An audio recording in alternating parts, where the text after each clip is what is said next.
Hi, welcome to our channel of IGNOU audiobooks, Indira Gandhi National Open University, School of Interdisciplinary and Trans-Disciplinary Studies, SOITS, Bachelor's Degree Programs, Bachelor of Arts, BAD, Philosophy, Semester 3, BPYC-133 Logic, Block-1 Nature of Logic, Unit-4 Truth and Validity, 4.0.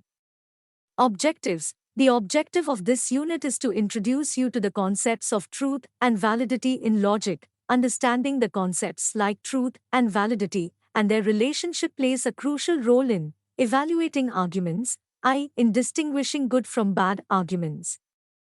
Through the analysis of different aspects of truth and validity in logic, we can learn times the meaning and importance of truth in logic, times the meaning and importance validity in logic, times the relationship between truth and validity in deductive logic, times the application of similar concepts in inductive logic, times the application of similar concepts in Indian logic. 4.1 Introduction. The fundamental aim of logic is to provide an apparatus for distinguishing between good and bad argument.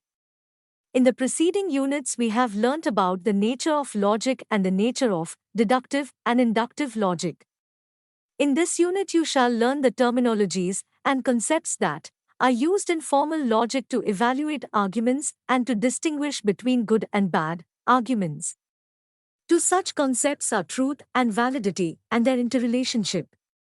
The evaluation of an argument can be carried out through an exploration of following questions. A. Are all the premises of an argument true?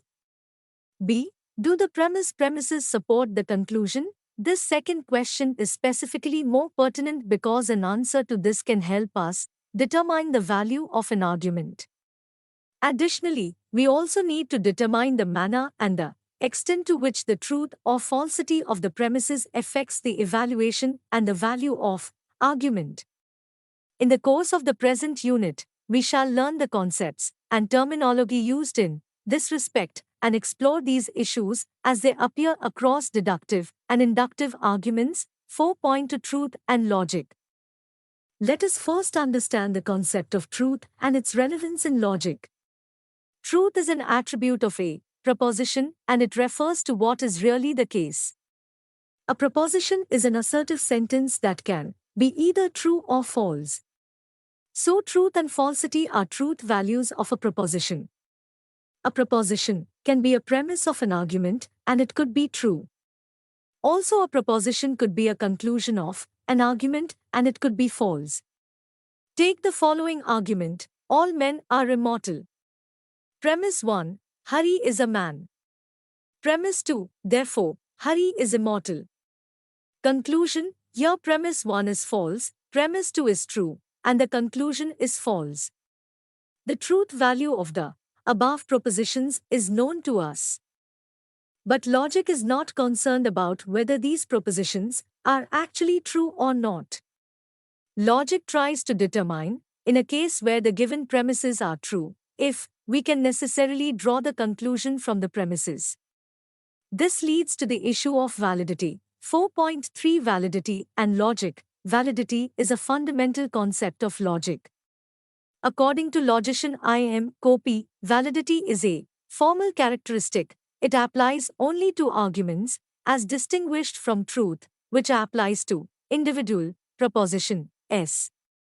Validity is an attribute of an argument.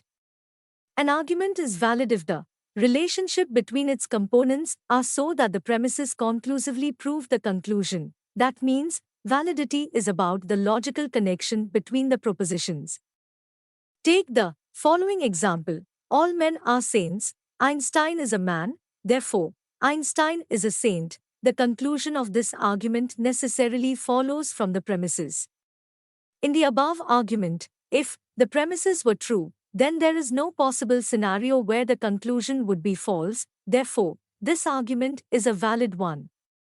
Conversely, if the conclusion is not a logical necessity, then the argument is not valid, and it will be called an invalid argument.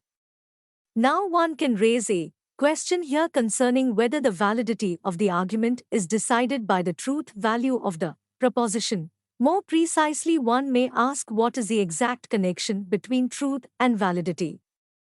In the context of an argument, we shall discuss that in a while.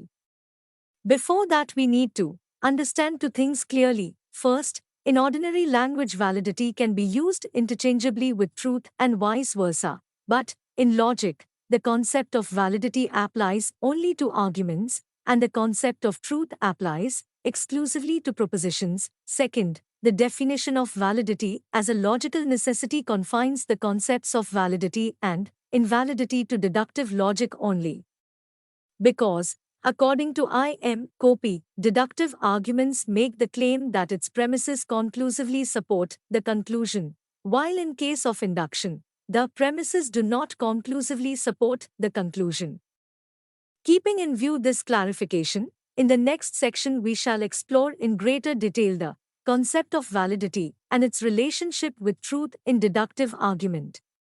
4.4 Assessment of deductive logic. It is clear that validity, as a logical concept, is exclusively applied on deductive arguments only, and therefore it is an important part of any discussion on deductive logic. Validity can be properly defined in the context of deductive arguments. The objective of deductive arguments is to establish that the conclusion undeniably follows from the premises. When it achieves this objective, the argument is said to be valid, and when it fails to achieve this objective, then the argument is not valid, and therefore it can be termed as being an invalid argument. But how do we know that a deductive argument has achieved its objective? How do we ascertain whether the argument is valid? In reply to this query, it may be noted that if the premises are true in a deductive argument, and there is no logical possibility of the conclusion being false, then it is a valid. Let us consider an example. All fast foods are unhealthy. French fry is a fast food, therefore, French fry is unhealthy. We know that if the premises in this argument are true, then the conclusion can never be false, therefore, this is a valid argument. The validity is determined by the relationship between the premises and the conclusion. If the object French fry is included in the group of fast food, second premise, and if fast food is included in the group of unhealthy things, first premise, then the object French fry is necessarily included in the group of unhealthy things, conclusion. You can see that the above relationship gives a particular form of the argument, and this form is a valid one.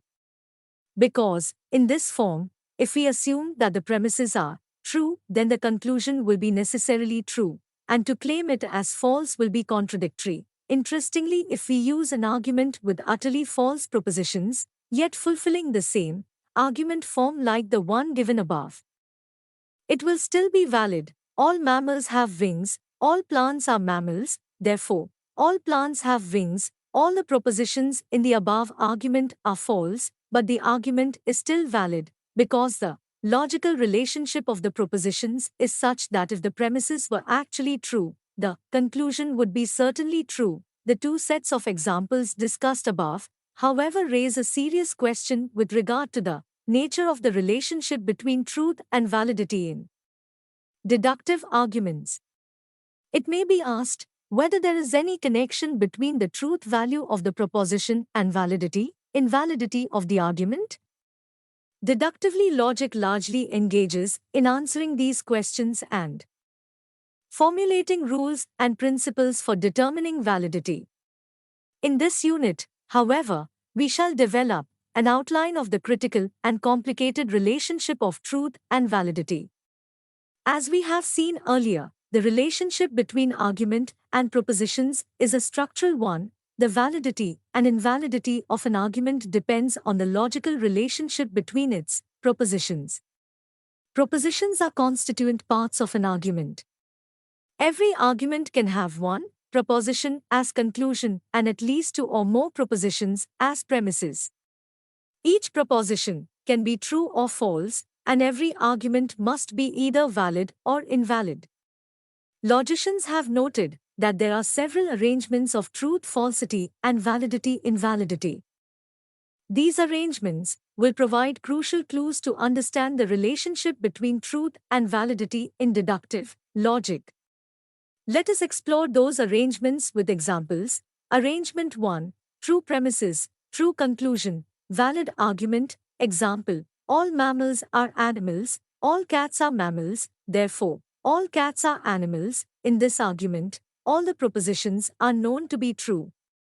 The premises conclusively establish the conclusion, therefore, making the argument valid. Arrangement 2. False premises, false conclusion, valid argument. Example: all mammals are six-legged animals, all ostriches are mammals, therefore, all ostriches are six-legged animals. In this argument, all the propositions are known to be false. But here the premises conclusively establish the conclusion, because if the premises were actually true, the conclusion would have been certainly true. Therefore, this argument is also valid. Arrangement 3. True premises, true conclusion, invalid argument. Example: if I won the KBC show, I would be a millionaire. I did not win the KBC show, therefore, I am not a millionaire. The premises and conclusion here are true. The argument is invalid because the conclusion does not necessarily follow from the premises.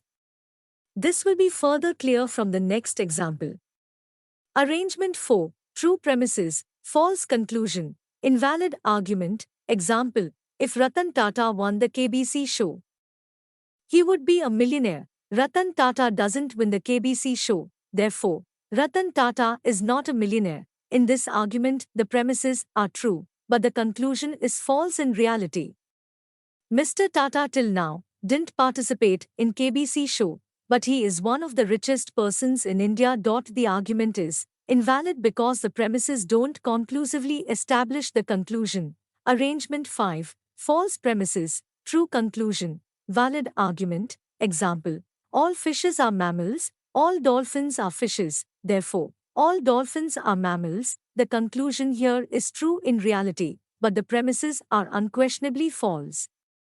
However, since there is a logically necessary connection between the premises and a conclusion, because of which the premises conclusively support the conclusion, the argument is valid.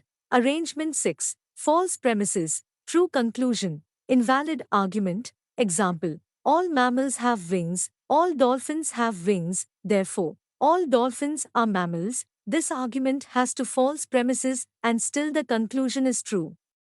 However, the argument is invalid because the conclusion is not conclusively supported by the premises. We know that by examining the form of the argument.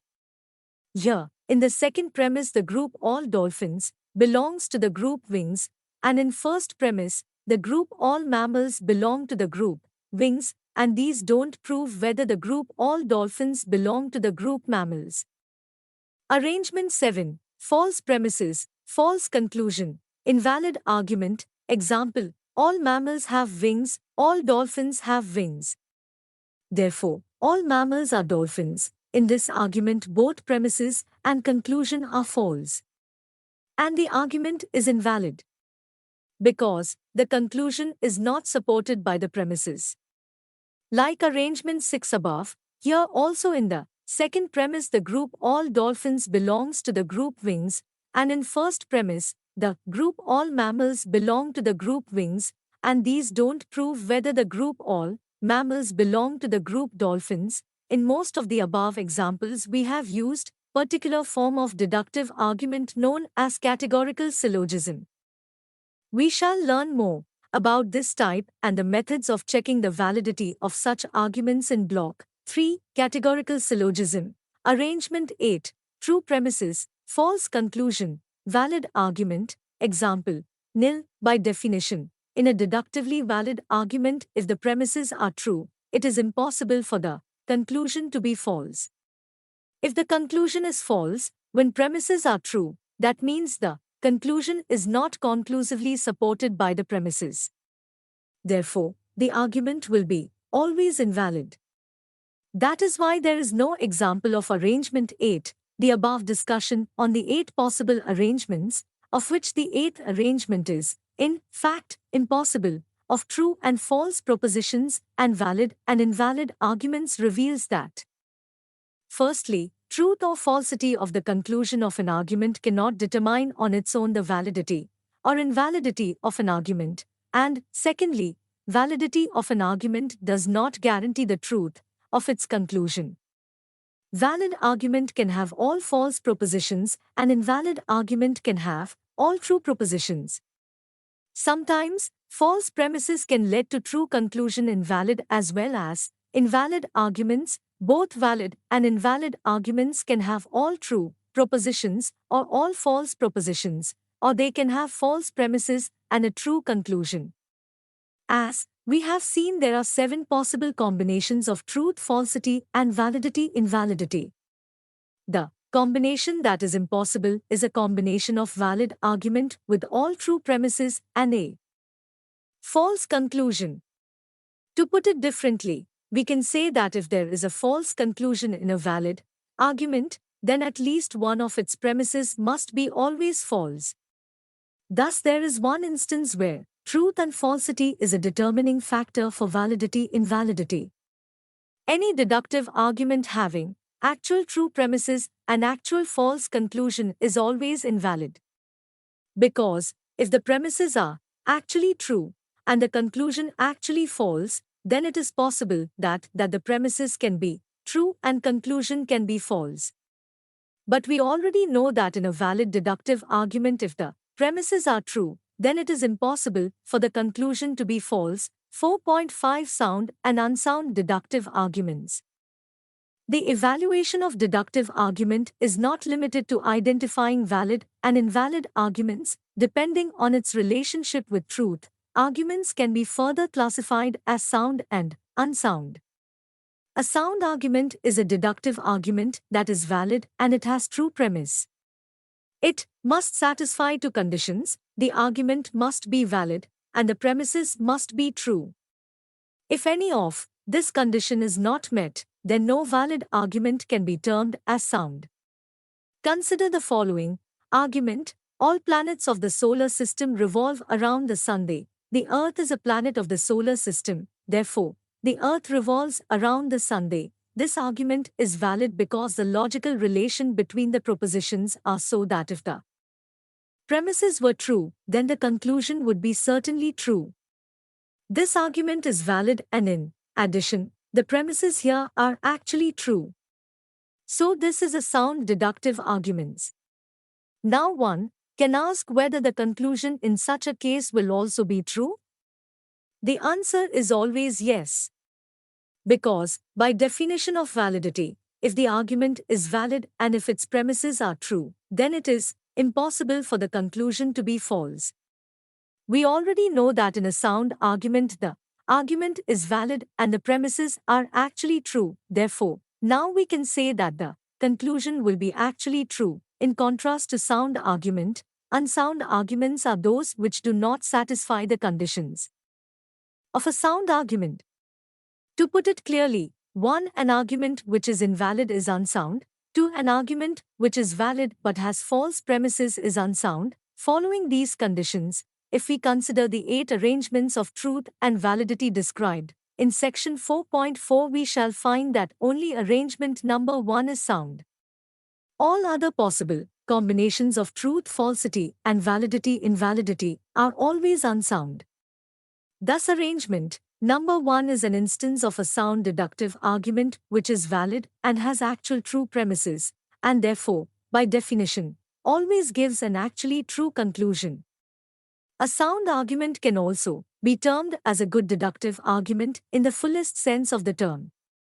All deductive arguments are either sound or unsound. 4.6 Significance of validity in deductive logic. It is obvious from our discussions so far that logicians are interested in the evaluations of arguments rather than in the evaluation of propositions. The evaluation of deductive arguments is measured in terms of validity and invalidity. Valid and invalid arguments are further evaluated as sound and unsound arguments. Sound arguments are what can be termed as good arguments that can lead us to actually true conclusions with utmost certainty. In such a situation, One can ask why logicians do not confine themselves to the study of arguments with true premises only, as that may lead us to sound arguments. What is the importance of the non-sound valid arguments? Especially, what is the importance of exploring valid arguments whose premises are not true? Actually, the validity of arguments with premises not known to be true are more important than they seem to be. In our day-to-day life, we often need to choose between alternative courses of action where we do not know which alternative is in fact true. What we do is consider consequences of these alternative courses. On considering the consequences, we decide which course of action should be followed. We need to be serious in deciding the consequences of the alternative courses. That is where our training in valid argument with false premises can help us, because, in case of valid argument with false premise, the logical relation between premises and conclusion is such that if the premises were true, the conclusion would be also true. If we follow a similar valid logical process in deciding the consequences, then we can correctly choose the alternative course of action. Thus here we make, as I.M. Copy puts it, the premises true out of the available alternative courses. But if we deal with only already known true premises, then there will be no point in considering alternative courses. We can accept the one which is true. The purpose of applying logic here will be self-defeating. But the reality is that there will be always alternative courses in life where truth of the alternatives may not be known as. Another important aspect is the use of deductive logic in the sciences. Scientists often verify scientific theories using deductive method. Many theoretical premises cannot be verified as true, but scientists can deduce particular testable instances from such theories. Such particular instances can be tested for truth, which further confirms the theory in question. But this will only work if the process of such a deduction follows a valid path. 4.7 Assessment of inductive logic. Our understanding of truth and validity in deductive logic can be further enhanced by considering the case of inductive logic. Every deductive argument claims that its conclusion necessarily follows from the premises. That means that if the premises are true, then it is impossible for the conclusion to be false. The task of a logician is to verify these claims. If the claim is correct, the argument is valid. If the claim is incorrect, the argument is invalid. There is no middle ground between valid and invalid. In contrast, an inductive argument claims that the conclusion probably follows from the premises, i.e., to say if the premises are true, then it is improbable for the conclusion to be false. Logicians examine these claims of probability. But probability is a matter of degree. There is no certainty of the conclusion being true, even if the premises are true, even if the procedure of induction is correctly followed. Therefore, the terms validity and invalidity are not applicable here. In fact, there is no term fixed by logicians to identify good and bad inductive arguments. However, the terms strong and weak are used by some logicians for the evaluation of inductive arguments. An inductive argument is strong when it achieves its objectives. The objective of an inductive argument is to establish that it is improbable for the conclusion to be false when the premises are true. The conclusion here has a probability of being supported by the premises. On the other hand, a weak inductive argument is the one which fails its objective. So in a weak inductive argument, the conclusion does not probably follow from the premises, even though it is claimed so. Now let us focus on the evaluation of inductive arguments through an examination of the relationship between truth, falsity, and strength, weakness of inductive arguments. The testing of the strength of inductive arguments is comparable to testing of the validity of deductive arguments. In inductive arguments also, we assume that the given premises are true, and on the basis of this assumption we try to determine whether the conclusion is probable. Like deductive arguments, here also we need to establish the connection between premises and conclusion. But, unlike deductive arguments, in inductive arguments we cannot just focus on the form of the argument. The conclusion of an inductive argument could be a generalization, an analogy, a prediction, etc. There is always a leap from certain to uncertain, from particular to general, because the conclusion tends to contain more information than the premises. This inductive leap is possible because of two principles that are also known as the formal grounds of induction. The first principle is the law of uniformity of nature, and the second principle is the law of causation. According to the law of uniformity of nature, there is uniformity in nature, i.e., under similar conditions, nature behaves in a similar manner, that is to say, that the future repeats the past. The law of causality states that every event has a cause. So, if X is the cause of Y, whenever there is X, it will always be followed by Y. On the basis of these principles, if we proceed from particular premises to a general conclusion in induction, the argument will be strong and the probability of the conclusion being true would be very high. Now, instead of considering the varieties of inductive arguments and the different methods of justification of induction, let us consider how the truth and falsity of propositions of inductive arguments are related to their strength and weakness. Here also we can find several arrangements parallel to arrangement that we examined in case of deductive argument. Arrangement 1, true premises, probably true conclusion. Strong argument, example, every year in last decade there were always heavy rainfall during monsoon in Assam. Therefore, probably there will be heavy rainfall in the monsoon of this year in Assam. In this argument, the premise is actually true, as there was heavy rainfall every year in last decade during monsoon in Assam. The uniformity of nature dictates that in the next monsoon also there will be heavy rainfall in Assam. This is also what we naturally expect to happen. Thus the conclusion is probably true, and the argument is strong. Arrangement 2, true premises, probably true conclusion. Weak argument, example, in 1917, 1996, and 2019, there were heavy rainfall during monsoon in Rajasthan.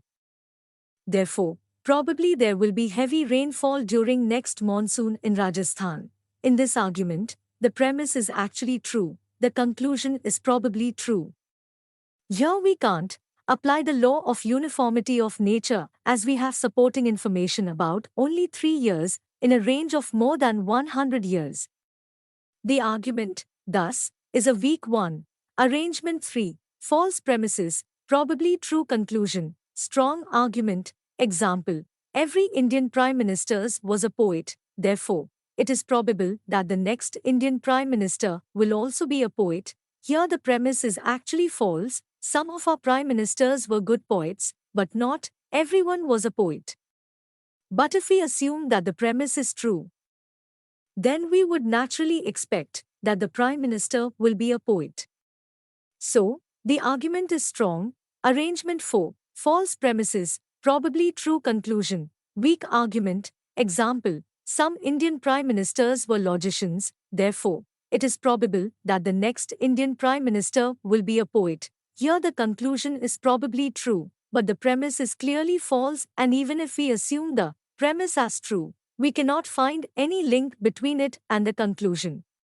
Therefore, the argument is weak. Arrangement 5, false premises, probably false conclusion. Strong argument, example, every rhino discovered in Assam are two-horned, therefore, probably the next rhino discovered in Assam will be two-horned. In this argument, the premise is clearly false, the conclusion has a high probability of being false, but if we assume the premise as true, then we naturally expect that the conclusion would have been also true. Therefore, the argument is strong. Arrangement 6, false premises, probably false conclusion. Weak argument, example, few rhinos discovered in Assam are two-horned, therefore, probably the next rhino discovered in Assam will be two-horned. In this argument, like the previous one, the premise is clearly false, the conclusion has a high probability of being false. But even if we assume the premise as true, the premise does not strongly support the conclusion as the considered instances are very few. So there is very low probability of the conclusion being true. In other words, it has a probability of being false, therefore, the argument is weak. Arrangement 7. True premises, probably false conclusion, weak argument. Example. A few Indian space missions have failed, therefore, probably the next Indian space mission will fail. Here the premise is actually true. But the conclusion has a high degree of being false because relevant instances are very low, leading to very low degree of probability. Therefore, the argument is weak. Arrangement 8. True premises, probably false conclusion, strong argument. Example. Nil if an inductive argument is strong, and if its premises are true, then the probability of the conclusion being true will be high. Therefore, arrangement 8 is not possible. The discussions on these possible arrangements make it clear that the relationship between truth, falsity, and strong, weak inductive argument is a complex one. In most of the cases, truth of the premise or strength of the argument do not correlate. That is because the strength of argument is not dependent on the actual truth of the premises, but on the probabilistic support given by the premises to the conclusion.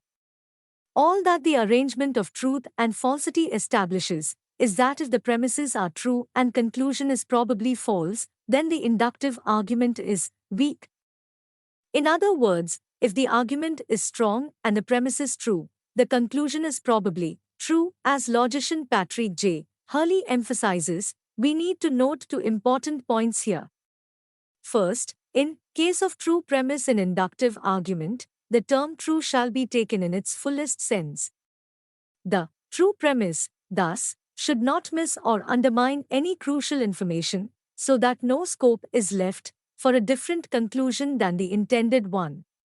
Secondly, in induction, when we claim a conclusion as probably false, it means probably false in the actual world in the context of actually known evidence. Now let us summarize the relationship between strength of inductive argument and truth and falsity of premises and conclusion. This table makes it clear that merely from the truth and falsity of propositions the strength of argument cannot be ascertained.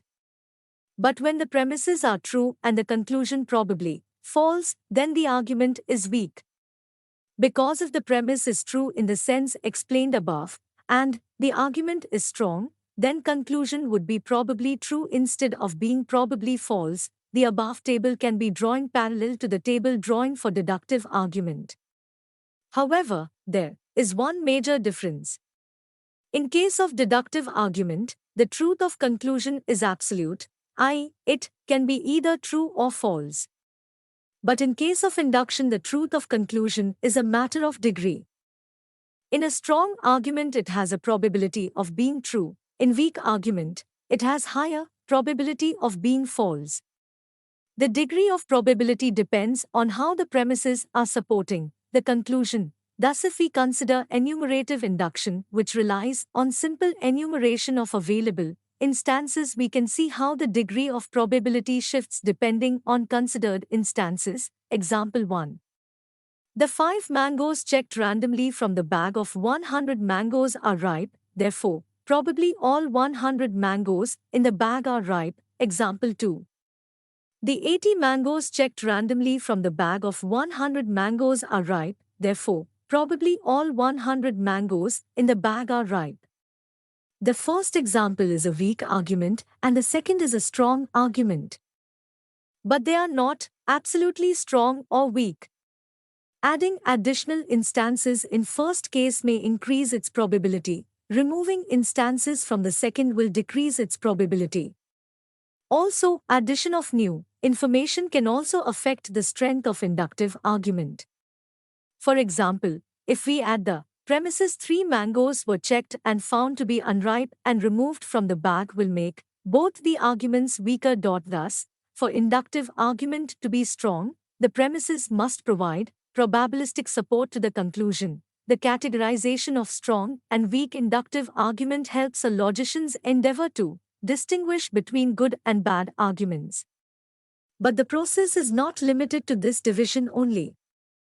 Some logicians further divide inductive arguments into cogent and uncogent inductive arguments. A cogent argument is an inductive argument which is strong and has true premises. Here, truth of premises means complete truth as defined earlier. Any argument which fails to meet these criteria is uncogent. Thus, weak arguments and even strong arguments with false premises or false conclusion is uncogent. But it may be noted that it may not be possible to always meet these conditions of cogent arguments in real-life situations. Therefore, the study of strong and weak arguments is more relevant for real life, especially in sciences, than limiting it to just cogent arguments. 4.8 Comparison of deductive and inductive arguments. We can compare the conceptual difference between the evaluation of induction and deduction as follows. Here we shall compare the status of the conclusion in each type of arguments assuming the premises are true. The above table clearly shows the conceptual difference between deduction and induction in regard to their assessments. While in valid deductive argument, if the premises are true, there is absolute certainty of the conclusion being true. On the other hand, even if the premises are true, in case of even a strong inductive argument, there is no such certainty, but only high degree of probability. The table also helps us to realize how truth or falsity of premises are related to good and bad deductive and inductive arguments. 4.9 A brief note on Indian logic. There are several approaches to logic in Indian philosophy from its different schools, but none can be drawn as an exact parallel to either Western deductive or inductive logic. In this account, it will not be possible to give a detailed account of Indian logic. We shall instead consider the syllogism of the Nya school, which is often compared with Aristotelian categorical syllogism, which we have largely dealt with in our discussion of deductive arguments.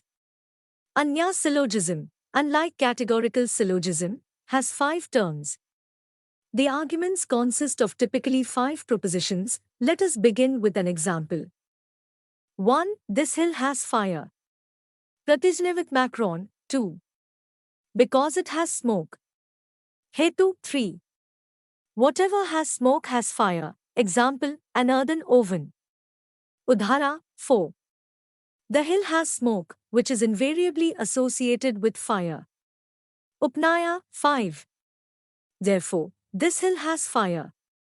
Nigmana. In this argument, the first is the logical statement that needs to be proved. The second states the reason for the establishment of the statement. The third is universal concomitance along with example. The fourth is the application of the universal concomitance in the present case, and the fifth is the conclusion drawn from the preceding propositions. In this argument, smoke is equivalent to middle term of Aristotelian syllogism. In Nya syllogism, validity of arguments depends on the middle term, how it connects the major and minor term, here, fire and hill, respectively. However, in order for the middle term to actually become a valid reason, it needs to satisfy several conditions. When it fails to do so, it leads to fallacies. However, it may be noted that such fallacies are material fallacies and not formal fallacies. Also, when we talk about validity, it is not confined to formal validity only like deductive argument. The interesting fact is that in Indian philosophy, inference is largely seen as integral part of epistemology. Inference is a means to arrive at true knowledge. Therefore, Indian logicians are not particularly concerned about formal soundness and validity or the distinction between the two. Another important point is that Indian logic is both deductive and inductive in nature. That is why the assessment criteria that are applied in the case of deductive arguments and inductive arguments in the previous sections are not properly applicable in case of Indian logic. 4.10 Summary. In this unit, we have learnt about the concepts that are used to distinguish between good and bad arguments and how the value of arguments is related to the value of propositions. Truth is a value of propositions, and as such, the premises of an argument can be either true or false. We have learnt that in logic, the term validity exclusively applies to deductive argument only. An argument can be valid only when the relationship between premises and conclusion is such that the premises conclusively establishes the conclusion. Such relation can exist only in deductive argument. When a deductive argument fails to provide conclusive support to its conclusion, it is known as invalid deductive argument. So validity is purely a formal quality of an argument. The validity or invalidity of argument is not affected by the actual truth of the proposition. We can find varying arrangement of true and false propositions in both valid and invalid arguments. However, the definition of validity is such that if the premises are actually true, then the conclusion cannot be false. Thus, when there is a valid argument with actual true premises, it is termed as a sound argument. But we have also learned focusing only on sound deductive argument does not serve the purpose of logic. In case of inductive arguments, we have learned that the terms strong and weak are used for evaluation of the correctness of the argument instead of valid and invalid. Because in inductive arguments, the relationship between the premises and conclusion are such that the premises only provide probabilistic support to the conclusion. Thus, in a strong argument, if the premises are true, then it is improbable for the conclusion to be false. Probability is a matter of degree which depends on the level of support provided by the premise. When the probability of the conclusion being true is low, the argument is weak. A strong inductive argument with actual, true premises is called a cogent argument. Finally, we have also learned that the complex relationship between truth and validity is not exactly applicable in case of Indian logic because Indian logic, which is a complex mixture of deductive-inductive procedure. Thank you. Subscribe to our channel for more updates, and we will see you with the next chapter.